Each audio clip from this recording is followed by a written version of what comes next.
È dello 0,19% la percentuale dei sardi che hanno terminato il ciclo vaccinale, un dato molto basso che posiziona la regione al 19° posto, la media nazionale è infatti dello 0,45%.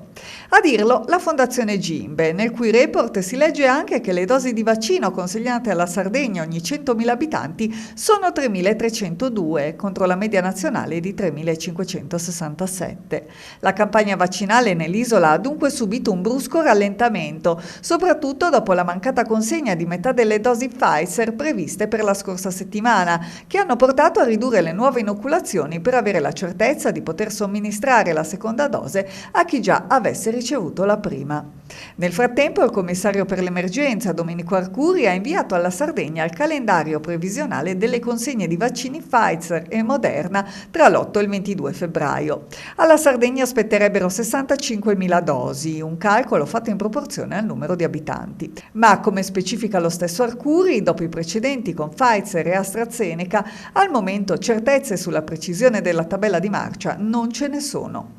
Intanto ieri la casa farmaceutica francese Sanofi ha fatto sapere di aver raggiunto un accordo con la tedesca BioNTech. Quest'ultima avrà accesso alle strutture produttive Sanofi per la produzione di oltre 125 milioni di dosi del vaccino, consegna prevista in estate, esclusivamente destinata ai paesi dell'Unione Europea. Unione che continua lo scontro con la casa farmaceutica britannica AstraZeneca.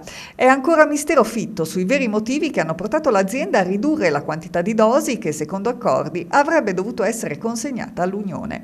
E il dubbio, confermato dalla stessa commissaria UE alla salute, Stella Kyriakides, è che dalla sede tedesca di AstraZeneca le fiale incriminate, anziché rimanere in Europa, abbiano preso la volta del Regno Unito.